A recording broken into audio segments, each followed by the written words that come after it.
Hello. Why do they doubt the kid? I'm about to prove them all wrong again. I got a low tolerance, cause they don't even know what the problem is. It's me. You waiting on the boy to fail, then hold your breath and face your death. Cause you play a roulette with each step. I progress, no less. Go ahead and place your bets. Cause we know who we at, we know we top tier. Cause all the hate that you bring, we know it stops here. I'm taking off like a rocket here and stopping here. It's strange how they cannot see the future, but see profit here. Wait up, we gon' always win. Hello, I can't take no loss. My team hold no L's, no. Aiming for the top, can't make it by myself. Those people, those critics that don't like the fact that Donald Trump did this and say he did not have the authority or he needed to go to Congress, you say what? Sean, this was well within the president's Article 2 powers. It was a law enforcement function to arrest indicted individuals in Venezuela. Our military pulled off a flawless execution of that. It was amazing. And, Sean, America and the Western Hemisphere is safer tonight. Some things that seem small tell you more. I tried a new system of switching the shots immediately so the video would play, and it backfired immediately. I'll fix that. Welcome. Super Professional Open. Happy J6. Happy J6. I decided to open up with some more lies from our government, but happy J6. Unbelievable that. I mean, that day will live in infamy for the rest of American history. And the guy who is responsible for it and his cult are in power now. Total control. Gotta laugh, because if I don't, I may cry. So there's been some developments. Oh, man. We're going to get into the reason we did this today. We're going to get into the real down and dirty. But before we do, there was a few developments and some things we're going to be getting into going forward. One, Trump met with House Republicans today, and it was as wacko and incoherent and propagandized as you could possibly imagine. He did more dancing. He did his signature double fist move. It's like a dictator dance-off. I showed you Maduro's dance moves yesterday, which really pissed Trump off. It's a dictator dance-off. He had to get back to it. Boom, boom. The Adderall kicked in. He was ready to do a couple moves. Bang, jerk, jerk, jerk, jerk. In a not-so-funny development, Colombia has begun to build up its army on the Venezuelan border. Uh-oh. Yikes. We're going to get into that. We're going to get into that, but know that that has happened. And some Venezuelan journalists were detained. And one Venezuelan journalist. I'm sorry. Okay, so that's even better. I'm sorry. Thank you, Scotty. That's important. 13 journalists, one Venezuelan, 12 of them were international. Were all detained and then released. I got a quick theory. That was by Venezuelan security forces, okay? I got a quick two-part theory. One, they detained them, rounded them up and said, "Hey, all bets are off. Things are in flux right now. You need to keep it tight or this could be a permanent situation." Or two, Delcy Rodriguez and her right-hand man and strongman Pedrino, they got a little overzealous. And maybe their new powers that be, Miller or Rubio or somebody affiliated, said, whoa. That's not how the U.S. does things quite like that. I mean, we've got our own war on the media and free speech and the truth and clarity and transparency. Of course, we hate those things, but this isn't quite how we do this now under our watch. Hopefully more details will come out on that.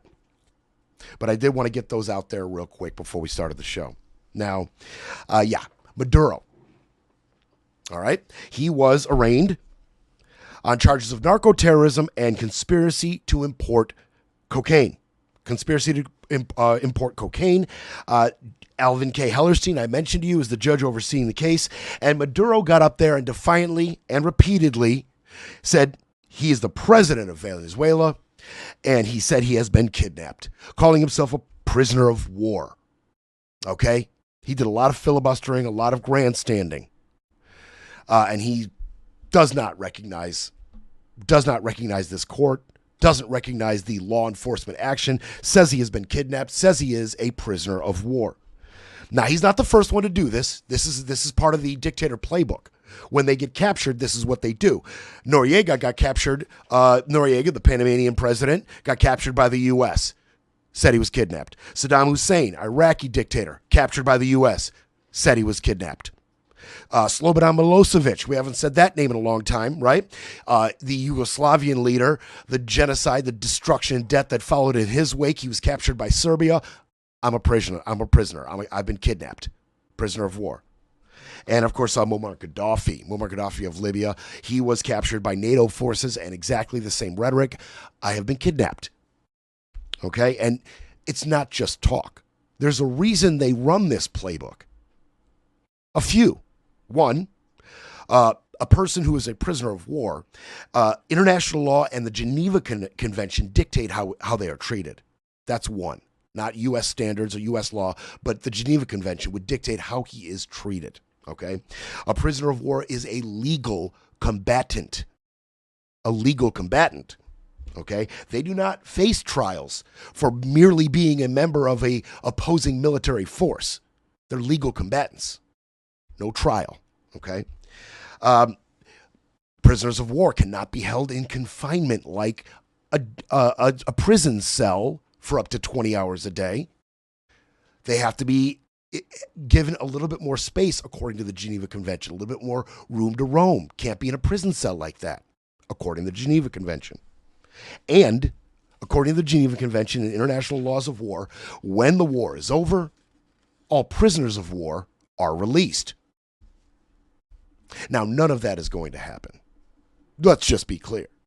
But that is why he's saying what he is saying. He wants that treatment. He wants to be a prisoner of war. Now, he is being held in the Metropolitan Detention Center in Brooklyn. Okay?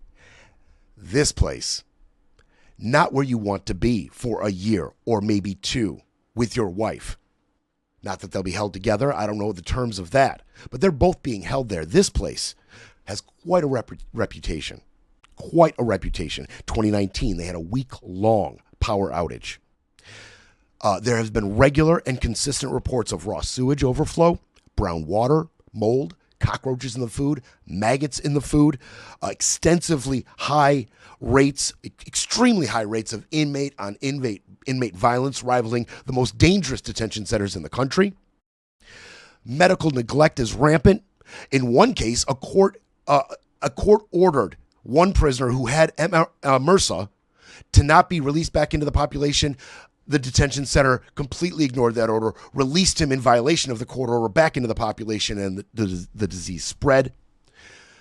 There is reports of extensive, and possibly in violation of human rights stays in lockdowns. Exactly what the Geneva Convention was put in place to avoid. That happens regularly there at the Brooklyn Detention Center. Extensive lockdowns. And there has been lawsuit after lawsuit after lawsuit after lawsuit filed against this place. And that is where they will be held with 13 other people. This giant facility. So a lot of people, a lot of inmates. Some of them are the worst of the worst. That's what he and his wife will be. And throughout the hearing Monday, he just kept interrupting, grandstanding. Hellerstein was fed up with it. He had to interrupt them a number of times. Every time Maduro interrupted or grandstanded, it was about the illegality of his capture, about the status of his detainment. And the judge just kept saying, look, there's going to be a time and a place to get to all of your concerns. Your defense will have to handle that in motions. We will get to all of this. Please stop, please stop, please stop. One legal expert said, quote, a fundamental assumption of criminal cases is that the defendant will at least provisionally admit to the jurisdiction of the court and comport himself accordingly. And when you have somebody who completely resists that, it could be completely obstructive. Also by design. He doesn't recognize that this is a legal court authority. He doesn't recognize the law enforcement action or the trial, the subsequent trial. He doesn't recognize any of that. He claims he is a war prisoner, and he demands to be treated thusly. And his constant interruptions and grandstanding is a demonstration of his feelings that this is illegitimate. Everything by design, everything calculated. A man doesn't get to the position he got by not knowing how to play these games. Of course he does. And he's playing them. and the judge is already fed up with him. And I'm going to give you a little interesting little tidbit along with this. Now, in terms of his indictment, okay, when we talk about Nicolas Maduro's indictment, this began in 2020, and then it ramped up recently. The idea that Maduro is the head of Cartel de las Solas, that when I first started reporting on Cartel de las Solas, I had to look into it, make sure I was pronouncing it right. I had to find out facts about it. I'd never heard about it. Many of you had not. Now, it rolls right off our tongue. It's readily available in our brain. We could just bang, the Cartel de las Solas. Who is he accused of being the head of? The Cartel de las Solas. Cartel de las Solas. Over and over and over again out of the Trump administration. Cartel de las Solas leader. And in the 2020 grand jury indictment against Maduro, that is what they put in that indictment, that Maduro is the head of Cartel de las Solas. At the exact same time, the Treasury Department designated that the Cartel de las Solas is a terrorist organization. And then Miller and Rubio pressured the State Department to do the exact same. So you got the Treasury Department and the State Department saying Cartel de las Solas is a foreign terrorist organization, and their indictment in conjunction says Maduro is the head of it. Hence, at the time, a $25 million bounty on his head. Well, experts in Latin America crime and narcotics issues have informed everybody that Cartel de las Solas is not an organization. Cartel de las Solas is a slang term created by the Venezuelan media in the 1990s, and it was applied to officials who were corrupt for drug money. Okay? That is the term they gave them. Any leader, any dictator who facilitated the drug trade in their country was considered part of the Cartel de las Solas. It was slang. It was never an organization. A lot like Antifa. You know, it's a slang or a term used to describe a group of people who have a like-minded philosophy in one area particularly, fascism. Doesn't have an organization, no head, no members, no funding. It's an idea, just like Cartel de las Solas. It's a slang term. Well, somebody got through to this Justice Department, okay? Somebody got through to this Justice Department because their new indictment, it completely backs off of this. I mean, how much have you heard from this administration that this guy was the head of Cartel de las Solas? In the new indictment, they have completely abandoned the idea that Cartel de las Solas is an actual organization, and they now recognize that it refers to a patronage system or a culture of corruption fueled by drug money. A system. Culture. Not organization. Their new own words. The past indictment, the one from 2020, it mentioned Cartel de las Solas 32 times. The new one, you want to take a guess? Twice. Twice it is mentioned in the new indictment. I'm going to give you a little excerpt. Profits from drug trafficking and the protection of drug trafficking partners flow to corrupt rank-and-file civilian, military, and intellectual officials who operate a patronage system run by those at the top referred to as the Cartel de las Solas or Cartel of the Suns, a reference to the sun insignia affixed to uniforms of high-ranking Venezuelan military officials. That's the only mention. And in that only mention is the words patronage system. Not once in the new indictment is it mentioned as an organization or Maduro being the head of it. Not once. The complete basis of the original 2020 indictment, they've completely 180'd on it. I think they may have learned some mistakes the Justice Department has made recently, especially in terms of indictments, huh? We've seen Halligan and Bondi and all of these AGs and district attorneys, all of them fumble and foible their way through these indictments, and you've seen political enemy and adversary, one after another, skate away from these charges now because of their mistakes and their missteps. They may have learned a little lesson here. And, you know, not everybody got the message. You see, this administration simply cannot get its lies straight, because after that revised indictment came out, one day later, listen to Lil Marco. Listen to Lil Marco as he refers to Cartel de las Solas as an organization again. Listen to him. Quote, this is what he said to Meet the Press a day after the revised edition. We will continue to reserve the right to take strikes against drug boats that are bringing drugs toward the United States that are being operated by transnational criminal organizations, including Cartel de las Solas. Of course, their leader, the leader of that cartel, is now in U.S. custody and facing U.S. justice in the Southern District of New York, and that's Nicolas Maduro. They cannot keep their lies straight. Way too many. I can't hardly blame them. When you lie at this breakneck pace, there's no way you can keep them straight. No liar, not even the best grand champion blue ribbon liar, could ever keep all these lies straight. No way. The drug enforcement, the DEA, our DEA, in their national drug threat assessment, never mentions ever once Cartel de las Solas. And the annual World Drug Report that's given out by the United Nations Office on Drug and Crime, they have never once in their history mentioned Cartel de las Solas. And the Trump administration can't keep their lies straight. Just last year, Trump declared that Mr. Maduro was directing the activities of Tren de Aragua. And everybody in the U.S. intelligence community and the international intelligence community have all said that it's the opposite that's true. Maduro doesn't run Tren de Aragua. Tren de Aragua applies pressure to Maduro and was not the head of that either. They simply can't keep their lies straight. It's time for a quick break. Then we break some more. You're listening to Brett Breaks Things.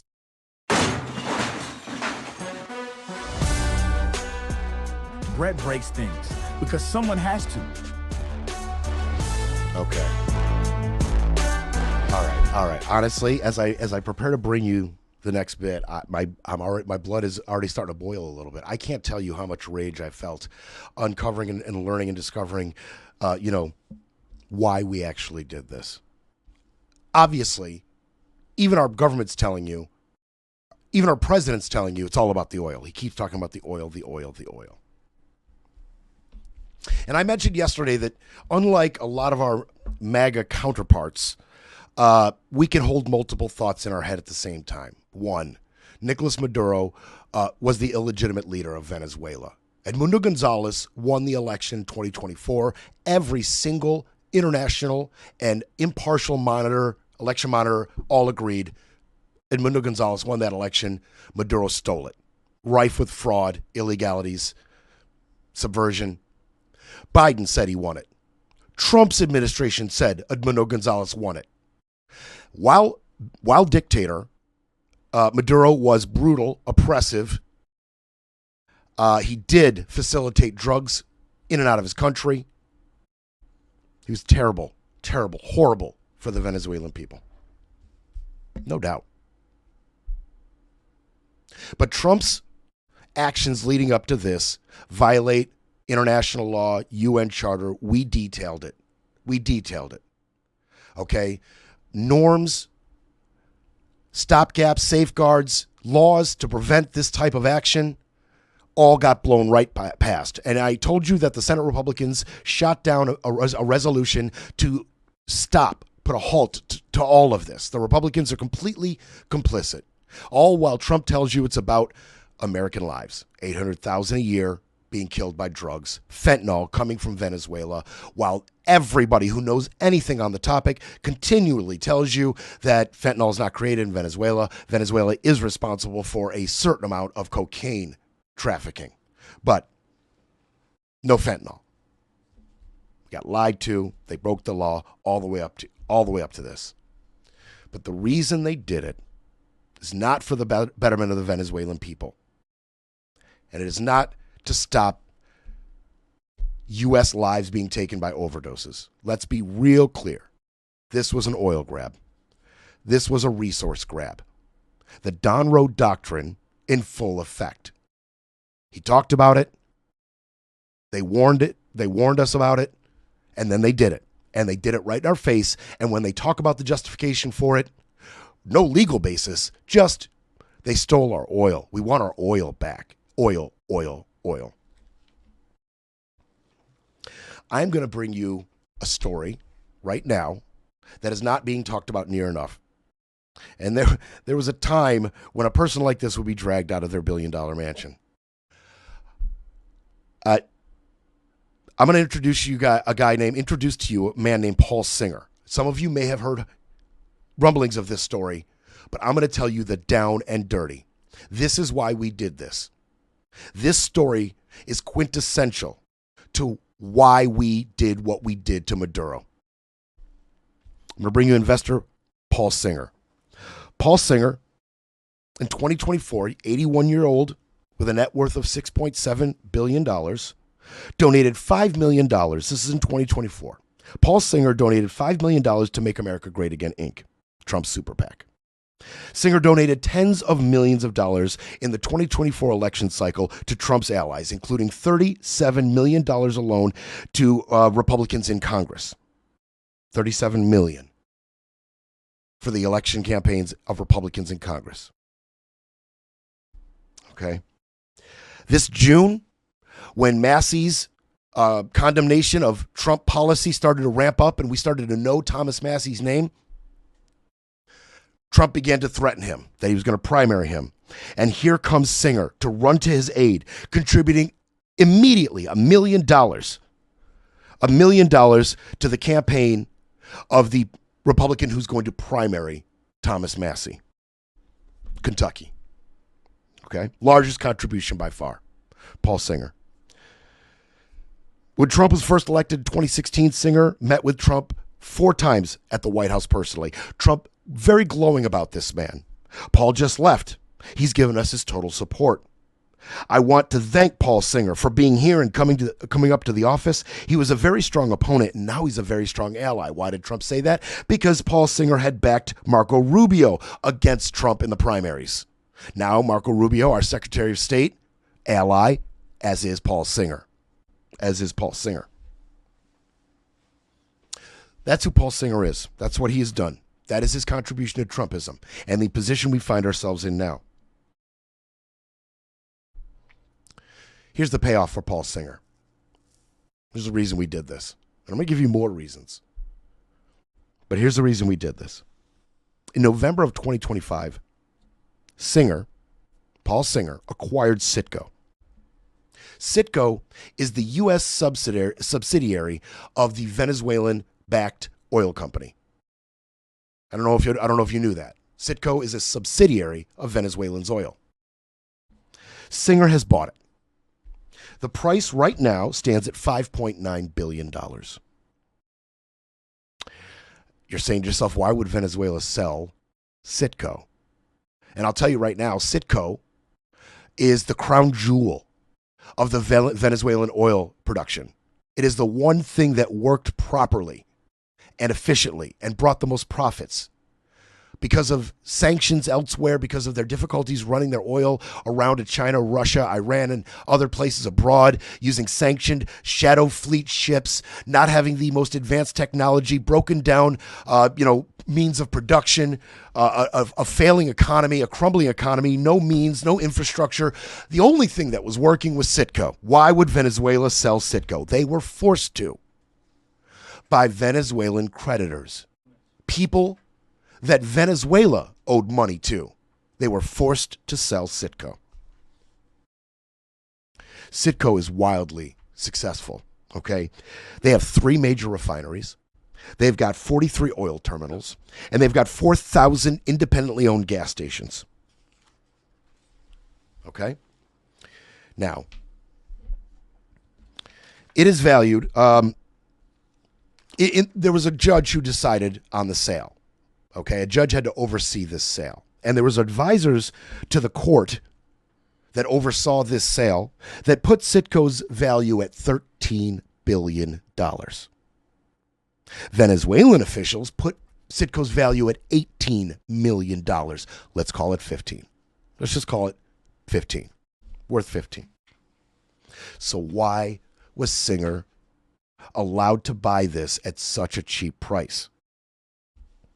Well, you had the sanctions on Russian oil, which forced Venezuela to get cheaper and cheaper and cheaper on their prices. We talked about that when we talked about the blockade and the sanctions and the seizing of the ships. We talked about how Venezuela was already behind because they have to sell their oil cheaper because it's more dangerous to buy Venezuelan oil because of the sanctions. It's more expensive to move Venezuelan oils because you have to avoid U.S. naval forces, international naval forces.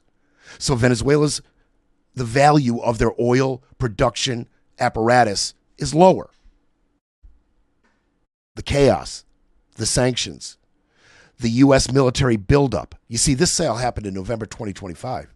We began that buildup in July. Sent the Gerald Ford over there, 15 other warships, air fighters, helicopters, 15,000 troops. That all began in the summer. This sale happened in November. After the buildup, during the chaos, when Venezuela was at its weakest point, but before the Maduro extraction. Perfect. Just right. Perfect timing.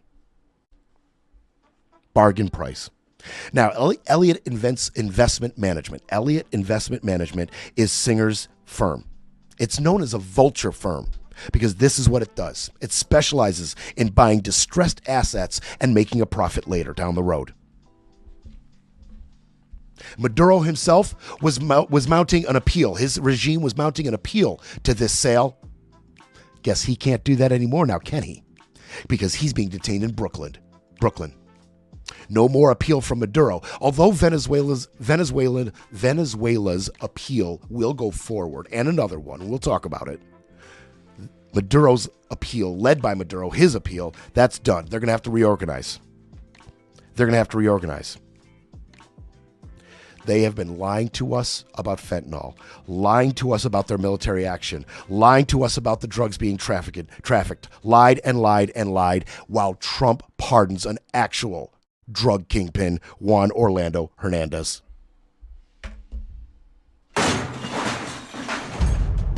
We'll be back to break it all down. You're listening to Brett Breaks Things.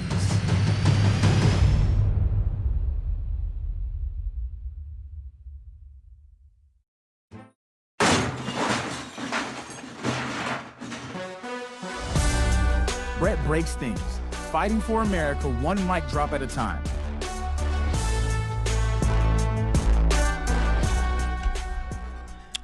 Paul Singer buys Citgo at a rock bottom price. It's all about the oil. It's all about the oil while we get lied to about the reasons we're doing this. While we pardon a 400 plus ton cocaine trafficker by the name of Juan Orlando Hernandez. Just pardon him. And we justified this capture by saying he's the head of a drug cartel. The audacity. How dare this administration? God, they think we are so stupid. They just think we can't see what's clearly in front of our faces. They just don't care. He even said it. He said it for years. At a North Carolina Republican rally in 2023, Trump said that when he left office in 2021, Venezuela was ready to collapse. And Trump said at the time that had he remained in office, the U.S. would have taken Venezuela over and gotten all that oil. His words, 3 years ago. His words. And everybody who observes the oil industry globally has said, hey, they're going to rapidly reroute Venezuelans' oil product. And they're going to reestablish all of the oil sales to the U.S. Don't forget, Venezuela's sales to the U.S. was their number one moneymaker before the sanctions. And they've been struggling. Their economy collapsing since the sanctions. That'll be all over now, especially if U.S. oil companies set up shop. All that will be over. They will reroute legally Venezuelan oil all over the world, including the U.S., and it will bolster the Venezuelan economy. Make no mistake about it. No, make no mistake about it. We can hold multiple thoughts in our head at the same time. The Venezuelan people will benefit from what has happened here. They will. They will make more money. Their quality of life will be higher, and we will see a lower gas price should this all come together perfectly for Trump. Let's not, I mean, we're dealing in the truth here, right? And none of that changes the fact that the way he went about it was deceitful and in violation of international law, period. We can hold these thoughts in our head at the same time. I know we can. MAGA can't, but we can. We can. I want to give you a couple quotes real quick before we continue with Mr. Singer, because I know what you're thinking. You're thinking, well, Brett, he's just taking advantage.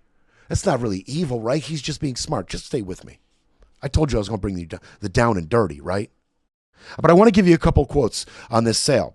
Francesco Fiorentini, who is a commentator on Venezuelan matters, says Singer is famous for doing things like buying the debt of struggling countries like Argentina for pennies on the dollar and then forcing the country to repay him with interest plus legal fees.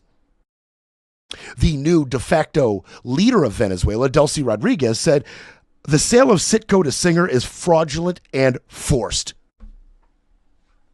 She said that before she was named de facto leader of Venezuela, by the way. You think she reiterated those comments now? No. There will be none of that. Stephen Miller will see to that. Right? Marco Rubio will see to that. There will be none of that out of Delcy Rodriguez. She better get in where she fits in, or she will be out. Probably standing trial. Right? Facing trial. Standing with Maduro and his wife, if this doesn't work out well for Delcy. I think we just showed the whole world how easily we can replace your leader. And we'll get to that too, because I have been absolutely chomping at the bit to get to international response to this. I know you have as well, and I'm going to bring it to you. But, I mean, look, Delcy better stay directly on point. She better stay locked in to the U.S. agenda. We just landed helicopters and boots in the ground in the middle of Maduro's palace, a dictator's palace in the middle of his capital, and took him out in chains. You think that doesn't send shockwaves throughout Latin America? A little message to any dictator or hermit nation ruler? Please. Of course it does. Of course it does. Now, you know, it's funny. Thomas Massey, I mentioned him earlier. He had some things to say. He had some things to say about the sale. Okay. He recognizes, he had some things to say not only about the sale, but about some of Trump's messaging on this, especially about stealing Americans' oil, right? I pushed back on that yesterday. I've talked about it a couple times. What really happened when the Chavez regime came in and kind of changed the deals, and a bunch of oil companies, it was untenable for them. They left, and only Chevron was the last man standing. Remember, we talked about this, but this is all Venezuelan oil. We're talking about U.S. companies being allowed to come in and make a deal with the Venezuelans to take that oil out, and we share in the profits. It's just under Chavez, that deal became very, very pro-Venezuelan. Untenable for many U.S. oil companies, but they stole, nothing. Massey, quote, it's not American oil. It's Venezuelan oil. Oil companies entered into risky deals to develop oil, and the deals were canceled by a prior Venezuelan government. That's what's happening. What's happening is lives of U.S. soldiers are being risked to make these oil companies, not Americans, more profitable. Yeah, I hope you don't think you're going to get any cash from this, MAGA. You might get a little lower price at the gas station, but that's about it. Don't think all your problems are solved. Who's worried about these pesky high premiums on our health insurance? This boom in oil for American oil companies are going to help foot that bill. Are you crazy? This is good for 0.0001% of us. Everything this administration does is for that fraction of a percentage of all of us. Massey went on. Talked about Singer specifically. He said Singer, who's already spent $1 million to defeat me in the next election, stands to make billions of dollars on this distressed Citgo investment now that his administration has taken over Venezuela. And Fiorentini, we talked about her earlier, gave a quote earlier. She said to that, Paul Singer's shady purchase of Citgo has everything to do with this coup. That is people with a microphone and recording equipment who know exactly what's going on and don't mind speaking that truth into them. Massey sees it very clearly. Miss Fiorentini sees it very clearly. So back to Paul Singer. Yes, he donated to Trump massively, donated to Trumpism and the MAGA movement, millions upon millions upon millions of dollars. Let me tell you a little something else about Paul Singer. And this is the part where it gets so damn dirty. Singer has helped establish elite political support for regime change in Venezuela over the years. This has been his baby for years. He saw the writing on the wall, knew exactly how he could benefit billions of dollars from this, and he went to work to exact this regime change. What do I mean by he went to work? He donated $10 million to the Manhattan Institute. The Manhattan Institute, okay? The Manhattan Institute has produced a steady stream of papers and reports calling for Maduro's ouster over the years, defending all of Trump's aggressive policies and tactics against this regime. The Manhattan Institute. From 2008 to 2025, Singer served as the chairman of the Manhattan Institute board of directors, and he currently serves as the chairman emeritus. You want to hear what they've been up to? This Manhattan Institute? In 2024, they wrote an article, "The Question That Remains is How to Remove Maduro from Power." That was written by fellow graduate, Institute graduate fellow Daniel DiMartino. In September 2025, they wrote a column criticizing Colombian President Gustavo Petro for opposing foreign military intervention in Venezuela and the ousting of Maduro. In October 2025, another piece from the Manhattan Institute praised Trump's consistent policies against Venezuela's Maduro, describing them as part of an effective strategy to eventually remove Maduro from power. And in November 2025, they wrote an article criticizing Democrats for raising the alarm about Trump's push for regime change in Venezuela. Shall I continue? Okay. Singer is also a major donor to the Foundation for Defense of Democracies, the FDD. In November 2025, the FDD produced a report calling for military strikes in Venezuela. Quote, "The United States should strike cartel infrastructure, drug production facilities, and regime military assets that enable narco-terrorism." He supports all sorts of right-wing think tanks, millions of dollars.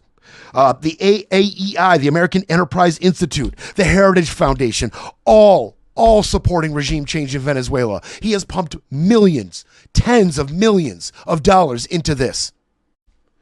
Multiple visits to Trump, dedicated this portion of his life to this transaction that just took place for him, the acquiring of Citgo.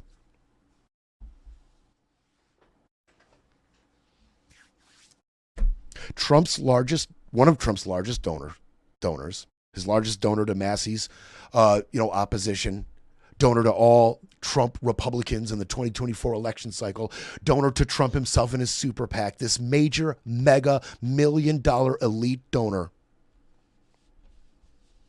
is now going to make billions off the arrest of Maduro.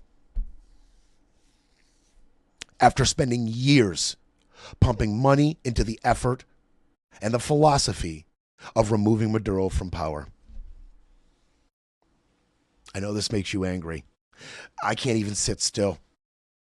This is the worst of the worst. This is how regimes get changed. This is how global markets get formed.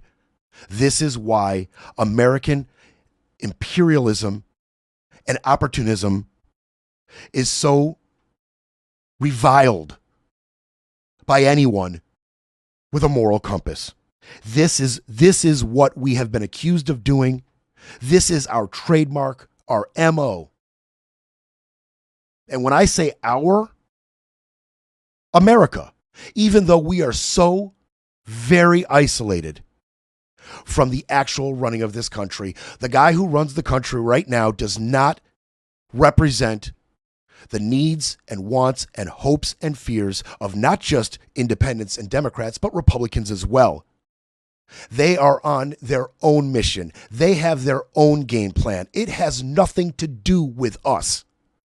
And yet, as Americans, we share the culpability. We share it. They say they're doing this for us, but in actuality, they're doing this to us and to the Venezuelan people. But you got to see this. You can't. You want to just go and grab the nearest Trump supporter in your life or call them so angry and say, how the hell do you ever support this man? How can you support this? You want to get mad. You want to shake them. I get mad just thinking about it. But you got to understand, that type of anger will not serve us. You have to see this with clear eyes. You have to understand that even though these actions are evil, not every Trump supporter in your life is evil. There are many misguided reasons.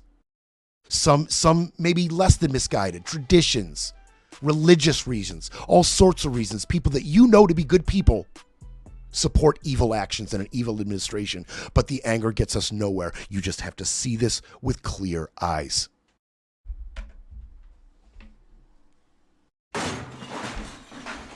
Breaking politics, breaking narratives, breaking news. But first, we need...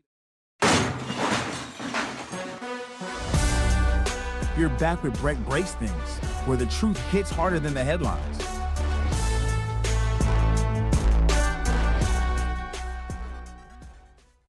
All right. I got to calm down.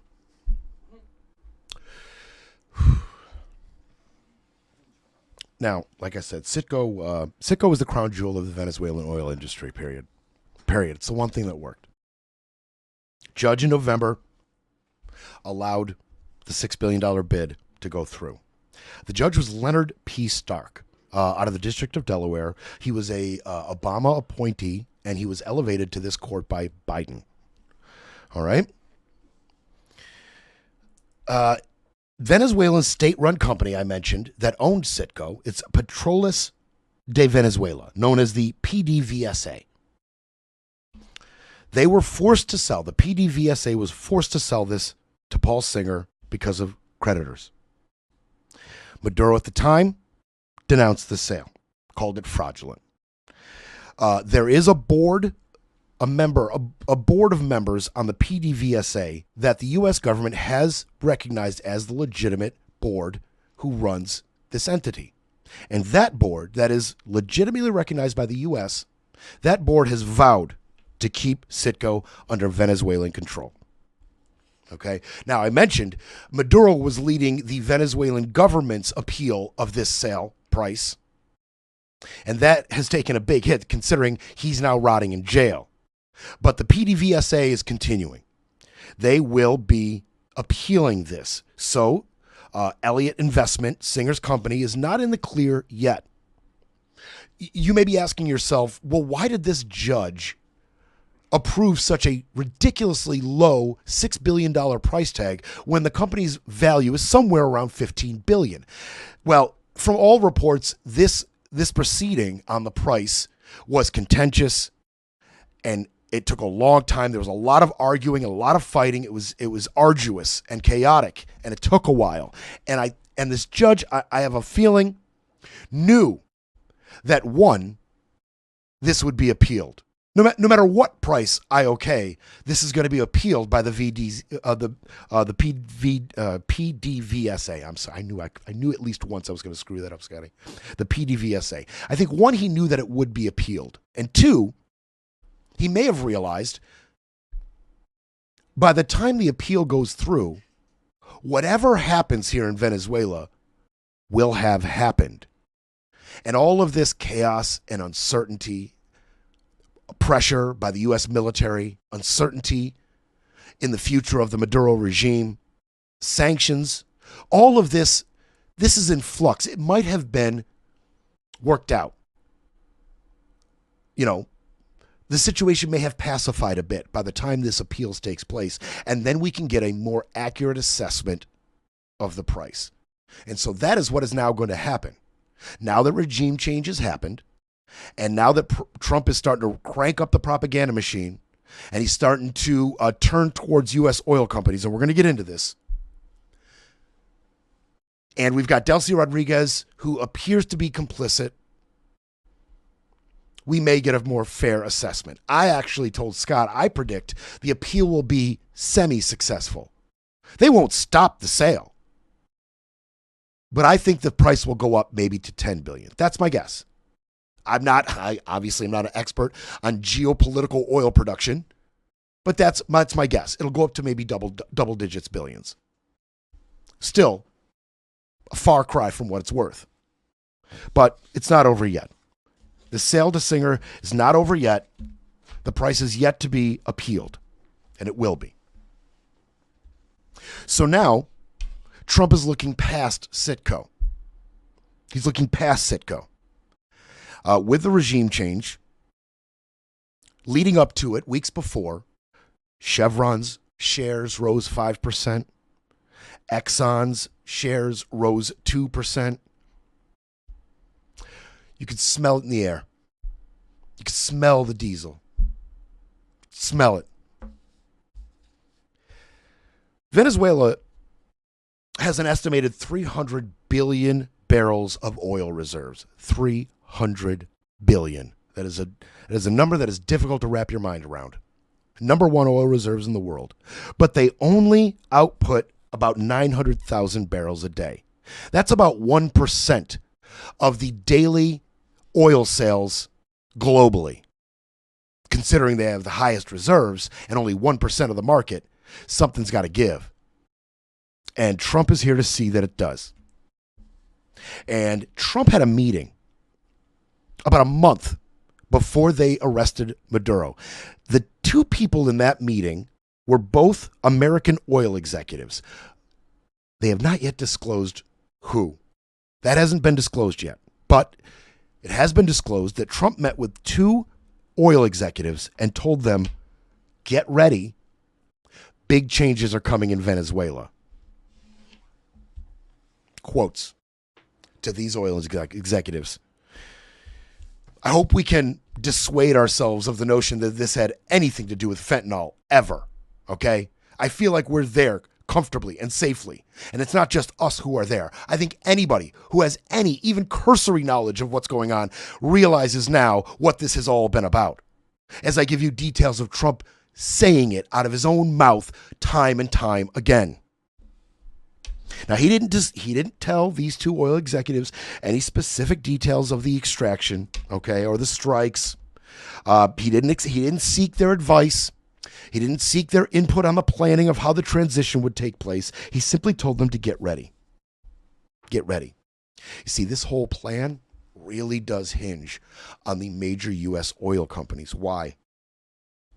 He needs them to get on board once again with the idea of spending your money to invest in Venezuelan oil. We've seen this show before. We just talked about it. Again, for a while, it was sweet. And the deal worked out. And everybody was happy. And multiple oil companies were pumping out of Venezuela for decades. And then Chavez came in. And everything changed. And the deals became less sweet. Untenable for most companies. And now Trump is here saying, hey, trust me. I got you this time. It'll work this time. I need you guys. He says it. Quote, we are going to be taking a tremendous amount of wealth out of the ground. We're going to have our very large United States oil companies, the biggest anywhere in the world, go in, spend billions of dollars, fix the badly broken infrastructure, the oil infrastructure, and start making money for the country. Caroline Leavitt, she rushes to the microphone to double down, said Monday that Trump was looking forward to working with American oil companies on new investments and opportunities in Venezuela. Now, Miller and Rubio have already begun making phone calls, meetings with all of the oil execs. They have already begun. They are working hard on this effort. They are trying to get everybody who matters in the oil industry to get on board. Trump's comments are a little bit of pressure, right? He's kind of calling out the U.S. oil companies, right? But it's not as much pressure as these oil companies are prepared to apply to Donald. They're going to squeeze. And they're going to be successful. They're going to squeeze Donald. These are savvy, successful corporate giants, oil giants. They know what they're doing. They know how to play this game. And more than anything, they know how to get profits at its maximum. Maximum profits. That's what they do. So here they go. Here goes the squeeze on Trump. This is from Chevron. This is from the last man standing in Venezuela, being asked to invest more into their operations. This is from Chevron. For now, Chevron has no plans to increase spending or boost production significantly. That's from people familiar with the matter within Chevron. Chevron is wary, this is more quotes, Chevron is wary of committing new capital there until the country is more stable and questions around commercial agreements get resolved. It has also never advocated for regime change in Venezuela and the administration. They had to put that little piece on the end, right? Got to separate yourself from this violation of international law, violation of UN charter. They got to separate themselves from it, right? Smart move. Smart move, Chevron. That is how you squeeze Trump. Oh, you need us, Trump? Well, we're not interested. We're not interested. It's a bit of a risk. Quote, Chevron remains focused on the safety and well-being of our employees, as well as the integrity of our assets. We continue to operate in full compliance with all relevant laws and regulations. Okay. All right, so we heard from Chevron. That is how you squeeze President Trump. That is how you squeeze him. And why do they know they can squeeze him? They know they can squeeze him because, like I said, this will be advantageous for Trump in a number of ways. But like I said, one, it will increase the quality of life for Venezuelans themselves, which Trump believes and has been told this will decrease. This will limit the amount of Venezuelan immigration. Less Venezuelans will end up at our doorstep if their life at home is better. Flat out. We make their lives better. They don't want to come here. That's advantage number one. That's advantage number one. Number two, like I said, this will lower oil prices. This will lower gas prices. We will have a very steady and voluminous supply of oil, thick crude, the thick stuff, coming into the United States. That will make oil, that will make gas cheaper for you. He knows that. He needs that. He needs that badly, and he needs it right now. Because this whole process will take time to ramp up. But he needs to see some kind of results before those pesky midterms. Pesky midterms. Okay? But the U.S. companies that are in a position to invest this kind of money and undertake this kind of expedition, right? The ones that are positioned to do this, they are not committing. They are not committing. They are squeezing. Two other oil companies will not commit. ConocoPhillips and Exxon won't commit. ConocoPhillips was one of those American oil companies who had a nice relationship with Venezuela before Chavez got there. They're one of the oil companies that said, no, this deal is not going to work for us. And they left. Go figure they're a little gun shy on getting back into business with Venezuela. Exxon as well. ConocoPhillips said, so ConocoPhillips has said it is premature to speculate on any of their new investments. Boom. Short, tight. Not going to speculate on it. Exxon didn't even respond to the Wall Street Journal when asked about their prospects of going back into Venezuela. There's a man named Dan Pickering. And by the way, I'm coming back. We're going long. There's a man named Dan Pickering who is an energy expert. He said, if you're going into Venezuela, you've got to have terms that you think are going to protect you from the Venezuelans and, frankly, protect you from a different administration in the U.S. And they are right. Deals change when regimes change, and we've seen it in action. We've seen it firsthand. ConocoPhillips lived through it.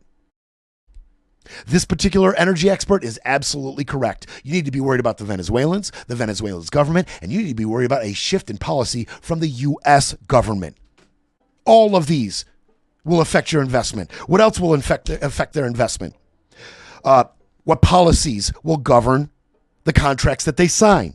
Whether the rule of law will protect the sanctity of those contracts, the ability to export the crude. Because don't forget, the Venezuelan infrastructure is in shambles, so it will cost money to fix the infrastructure. Venezuela cannot right now efficiently export their own oil. These American oil companies, they have to evaluate whether they will be able to come in and spend enough money to efficiently extract this crude.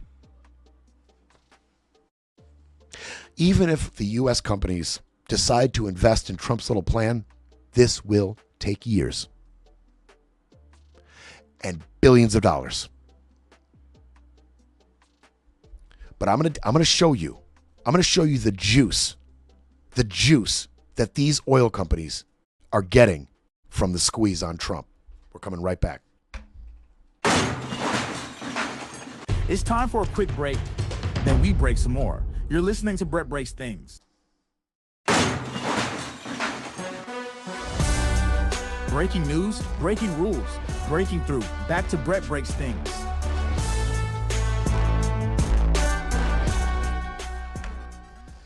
So Trump is leaning on the U.S. oil companies, and the U.S. oil companies are squeezing him bigly. Trump, a White House official said the administration had conversations with multiple oil companies. Quote, all of our oil companies are ready and willing to make big investments in Venezuela that will rebuild their oil infrastructure, which has been destroyed by an illegitimate Maduro regime. American oil companies will do an incredible job for the people of Venezuela and represent the United States well. Not so fast, Don. Of course, they got to come out. That was Taylor Rogers who gets out in front of it. Lies, because I just explained to you how these U.S. oil companies are not ready and willing. It is the exact opposite. They are careful and apprehensive and considering. They are not ready and willing. It is the opposite.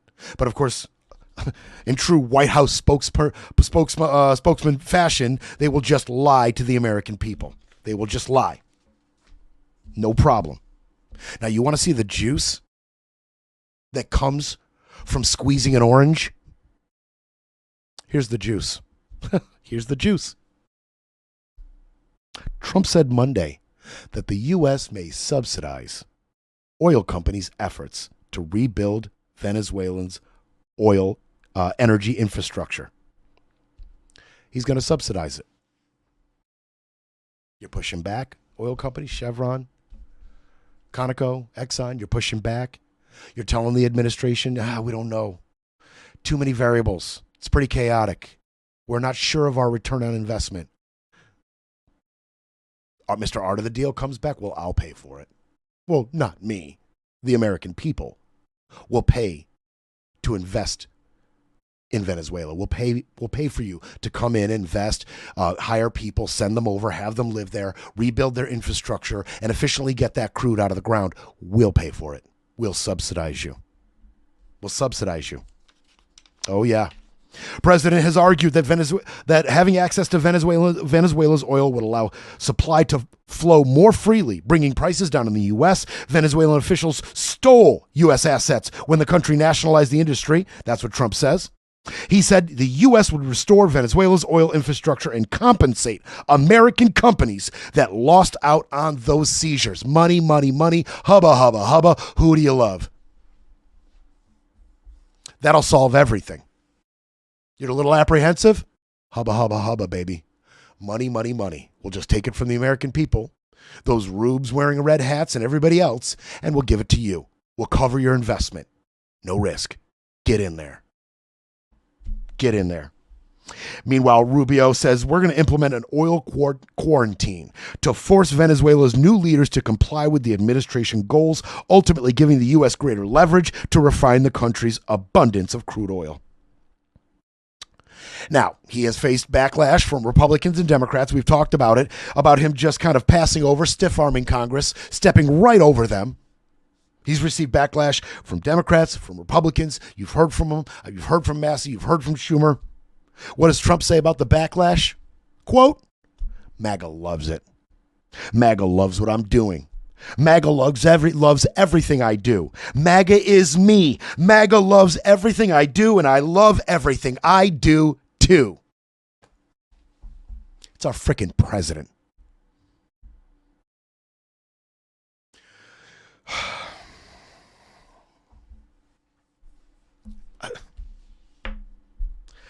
Words fail me. They fail me. MAGA is me.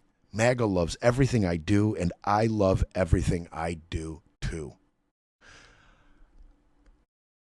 I mean, if narcissism had an army, that would be imprinted on their flag. It's not just oil, by the way. It's not just oil. Make no mistake about it. What happened in Venezuela and Trump's rhetoric about Greenland are completely tied together. And they will lie to us about why we have unseated Maduro. And they will lie to the American public about their reasoning for wanting Greenland. So I'm just going to get right out in front of it right now and make very clear to my audience why we want Greenland, why Venezuela is so important, why we wanted that, and why we want Greenland. I'm going to give it to you right now. It is all about critical minerals. It is all about essential natural resources that are critical to AI and defense technology. AI and defense technology will be the deciding factors in future global dominance. U.S. officials say tapping Venezuela's massive oil reserves, harvesting the country's rare earth minerals could help stabilize its finances and help the U.S. blunt China's global stronghold on these precious resources for the chips that the industry needs. You have steel, you have minerals, all critical minerals, said Howard Lutnick, he's our Treasury Secretary, Commerce Secretary Howard Lutnick. He said, you have steel, you have minerals, and all critical minerals. They have a great mining history, and that's gone rusty, talking about Venezuela. Lutnick went on to say Trump is going to fix it and bring it back for the Venezuelans. There it is. Critical minerals out of this administration's mouth. Let me tell you right now. Trump has been musing taking control of Denmark. Now, if you ask most of his advisors and the people close to him, they'll say, well, we don't really think he'll follow through with this extreme little idea. We don't think he will. It'll provoke a NATO crisis. But Trump just keeps on talking about it. Stephen Miller keeps on talking about it. They keep on talking about it. You want to hear Stephen Miller? No? Too bad. I don't play him much. I can't stand him. He is my number one punchable face in this administration. I would like to cause him physical harm. I know better. Please don't hurt this man. I just want to. Here's Stephen Miller talking about us taking Greenland. Important topic. The premier of Greenland and the premier of Denmark and other Danish officials are responding to a Twitter post from your wife, Katie Miller, herself a former Trump White House official, showing Greenland covered with an American flag, saying soon. After that was posted, President Trump repeated the claim that the U.S. needs Greenland for national security reasons. The Danish prime minister responded to this in an interview earlier today, as reported by Bloomberg, quote, I believe one should take the American president seriously when he says it wants Greenland, but I will also make it clear that if the U.S. chooses to attack another NATO country militarily, then everything stops, including NATO, and thus the security that has been established since the end of the Second World War. Can you rule out that the U.S. is ever going to try to take Greenland by force? Well, let me go back a step. The president has been clear for months now, so I know you're treating this as breaking news. The president has been clear for months now that the United States should be the nation that has Greenland as part of our overall security apparatus. The United States, but your wife posted that like hours after the Venezuela operation. But that's why it's newly relevant. No, no, I'm not, and I'll talk with you about it for an hour. I think it's a really important conversation. I just wanted to reset, Jake, by making clear that it has been the formal position of the U.S. government since the beginning of this administration, frankly, going back into the previous. And there he Trump goes. administration. Now he starts to filibuster. It gets a little contentious, and I'm not going to play that whole thing. But boom, this guy saying the quiet part out loud. He starts to filibuster. I mean, Tapper brings up his wife. Miller got shaken by that. Didn't like him bringing up his wife and his wife's tweets. And then he gets a little contentious. He starts to filibuster. It's pretty infuriating, to be honest with you. But let's be really clear right here and now. And this is what I need you to take away from this discussion on Greenland. This is what I need you to take away from it. Venezuela and Greenland both have key critical minerals needed for advanced electronics.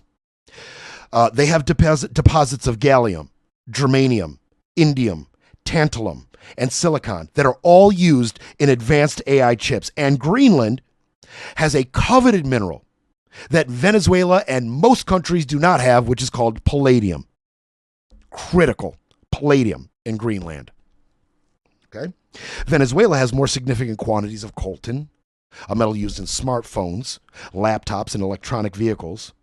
Venezuela and Greenland both have thorium, which is a metal that can be converted into fissile uranium-233, and that is used in nuclear fuel.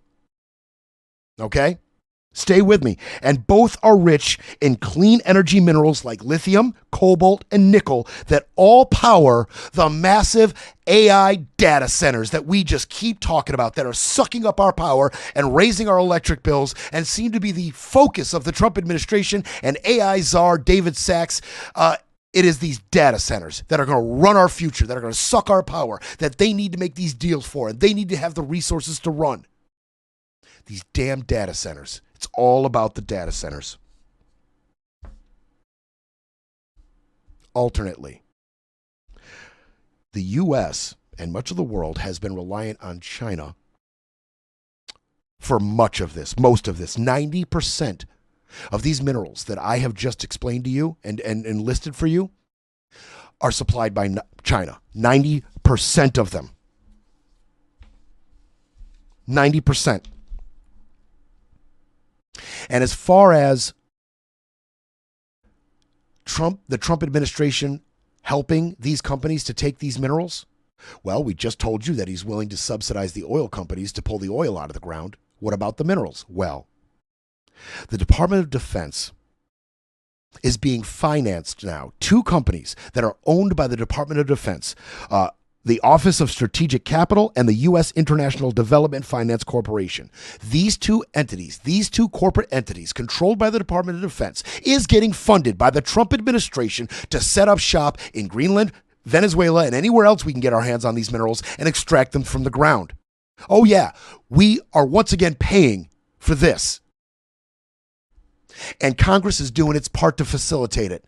The amount that the U.S. government is allowed to invest into these types of companies, they tripled the cap that we can finance these types of companies to $205 billion apiece. Tripled it. This is full go. Take Trump's comments on Greenland very, very seriously. The idea that the U.S. may try to seize Greenland, take that serious. What you don't take serious are the lies they feed you to justify these things. Okay? President Trump, let's hear from him definitively. We need Greenland from a standpoint of national security. And the European Union needs us to have it, and they know that. Okay? National security is what our president is going to tell you this is all about. National security.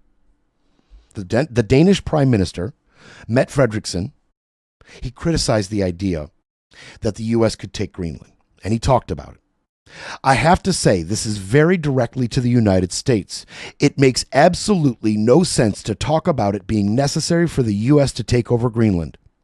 The United States has no right to annex one of the three countries in the Commonwealth. Okay. So his advisors tell you, no, it's not likely. And it would be a big problem with NATO. Greenland's telling you this would be a direct violation of NATO charter, and it would be absolute chaos in NATO, could blow it apart, and the U.S. has no right to any of it. Trump has shown clear disdain for NATO in the past. Period. There's no debating that or disputing that. He has attacked them verbally, attacked them, his delegates, and he has attacked them, in front of NATO any chance he gets. You think threats to the stability of NATO mean anything to Donald Trump? Of course they don't. Now, he's going to tell you it's national security. He's going to try to scare you. This is the tactic they use. Fear. Fear is the tactic they use to do a lot of the more unsavory things that this administration does. On immigration, they used fear. These immigrants are raping. They're killing. They're eating the dogs. They're eating the cats. They're eating the pets. Fear. When it comes to Antifa, they use fear. They label them terrorists. In justification of moving these reserve troops around, they use fear, looting, burning, pillaging, attacking federal officers. Your cities are on fire. Lawlessness, chaos, fear. Fear. When the Venezuelan boat strikes, they will not be honest. They will use fear. Their drugs are killing 800,000 Americans. They're sending fentanyl to our country. They are funding terrorism globally. Fear. That is the tool that this administration has used time and time again to justify their policy and to hide the truth of their actions. And they're doing it again here with Greenland. They're going to ramp up the idea that the United States' security is on the line. Foreign invaders, the foreign horde. We have to be able to access all sorts of corners of the world. We have to access everywhere. We need this strategically to keep you and your family safe. It's about the palladium and the lithium and the cobalt. We have to stop China's dominance over this market, plain and simple. And we don't mind taking a sovereign nation to do it. Plain and simple. But they need you scared. We're going to talk about tomorrow. I can't wait to get into talking about exactly how this is going down with the Venezuelan transfer of power, the power players, how this is playing out, and Colombia's involvement. I mentioned the buildup in troops. We're going to get into that tomorrow. Thank you so much for staying with me. I'll see you tomorrow, guys.